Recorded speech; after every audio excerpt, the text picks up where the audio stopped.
Um filme feito por irmãos youtubers e que alcançou um sucesso estrondoso, considerado por muitos como um dos melhores filmes de terror do ano, se não o melhor. E isso que nós estamos apenas em agosto. Mas será que é tudo isso mesmo? Será que vale a pena explorar mais uma vez o mundo dos mortos? Ou será que a gente vai se arrepender, assim como infelizmente eu me arrependi abrindo uma porta vermelha? Vou falar pra vocês o que eu achei sobre esse filme tão hypado, mas antes eu peço que você inscreva-se nesse canal, curta e compartilhe com seus amigos, caso você tenha algum amigo que goste de ir ao cinema para ver aqueles filmes extremamente assustadores, ou pelo menos aqueles filmes que dizem o ser.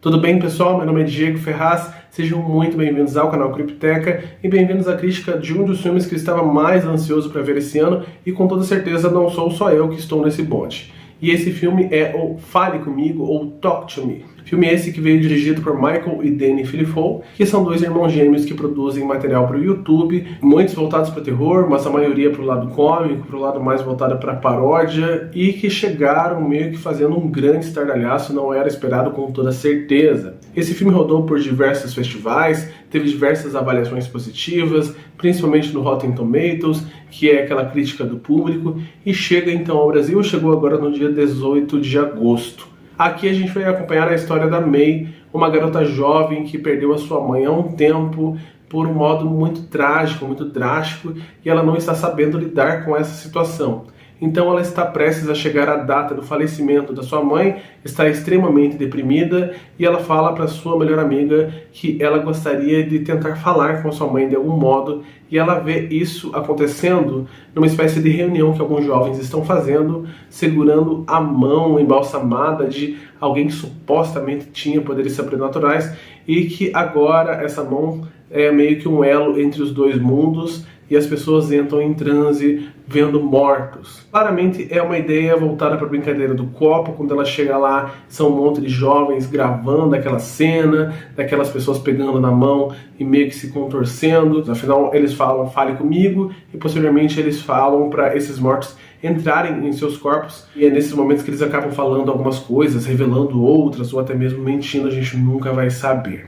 A gente vai ver o início desse filme de terror, afinal os mortos não têm só coisas a falar, eles também têm coisas a fazer aqui na Terra. O que eu posso dizer para vocês a não ser uma grande surpresa? Esse filme tem 1h30 de rodagem e ele não brinca em nenhum momento, ele já entrega o seu terror logo nas primeiras cenas, e realmente tem uma cena que é muito chocante, não tão chocante quanto a cena do Hereditário, mas uma cena que com toda certeza vai ser lembrada.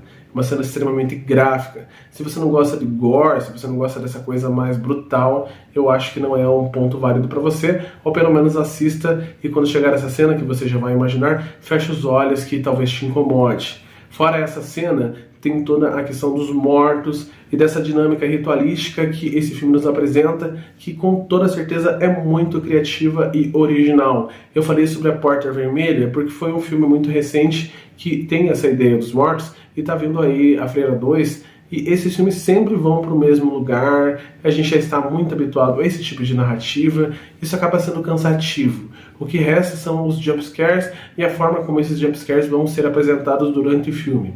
Aqui não, aqui realmente tem uma coisa que é bem original, eu nunca tinha visto na literatura, também nunca tinha visto na cinematografia, esse modo de abordar o mundo dos mortos. E é um modo bem assombroso, bem assustador, e só de pensar nisso faz com que eu tenha muito mais medo de jogos do copo, coisas nesse sentido, que eu confesso a vocês que eu nunca tive coragem e acho que eu nunca vou ter. Aqui fica bem claro essa questão de que não deve ser mexido com esse tipo de coisa. E tem outras questões também, que esse filme ele é um filme que foi comprado para distribuição pela A24, porém ele não foi produzido por nenhuma grande produtora. Então é um filme inteiramente feito por esses irmãos. Então a gente aqui tem uma assinatura autoral. Isso é importante porque o filme ele não vai para os caminhos habituais. Ele vai fazer com que seus personagens sofram, ele vai ter um final que não é tão agradável quanto todo mundo está imaginando, ele vai ter cenas que são pesadas. Isso acontece pelo fato de que eles tiveram liberdade criativa, e isso também faz com que a história fique mais pesada e seja lembrada da forma que ela está sendo lembrada agora. Aqui a gente vê o quanto um terror que vai mais pro lado do efeito prático e não do CGI pode ser muito mais chocante. A gente vê que de fato funciona, maquiagens bem feitas. Aqui a gente vai ver os mortos que se apresentam de uma maneira meio que aquosa, como se de fato eles tivessem morrido afogados em alguns momentos, com uma pele meio que borbulha, então causa um certo espanto, um certo nojo, e funciona para a narrativa. Eu acho que de fato eu imagino mortos dessa forma, e agora, infelizmente, eu acabo imaginando um pouco mais. Outra coisa que eu acho válido falar sobre esse filme é que ele tem um subtexto que pode ser entendido de outra forma, para mim, no sentido de limites. Ele vai falar muito sobre a questão das drogas, talvez. Essa questão meio curiosa da busca pelo limite, cada vez indo mais além, ter experiências novas, mesmo que essas experiências sejam perigosas e possam ser irreversíveis. Então isso é mostrado aqui quando esses jovens acabam indo, de fato, cada vez mais, tendo essa experimentação com a mão, e se torna meio que uma brincadeira. Eles meio que banalizam essa questão dos mortos, e isso acontece com diversas drogas, e pode ser falado sobre limite de diversos outros modos, seja nos filmes que a gente vê de terror, que a gente quer, de fato, que os filmes sejam cada vez mais explícitos, mais sangrentos, mais realistas, e isso é trazido num subtexto que você pode ou não pegar, ou você pode ou não trabalhar, mas é bem interessante. Isso também é uma assinatura da 24, que traz filmes que de fato não são só apenas filmes de terror, eles têm alguma coisa que dá para você debater.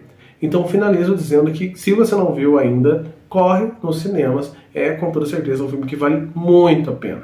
Talvez não seja o melhor filme de terror do ano, mas com toda certeza é um filme que vai assombrar a sua noite, e é um filme extremamente redondinho. Então agradeço a cada segundo de vocês, como sempre, e caso vocês tenham dicas de filmes, séries e livros, escrevam aí embaixo. Eu gosto muito de cada comentário de vocês por aqui.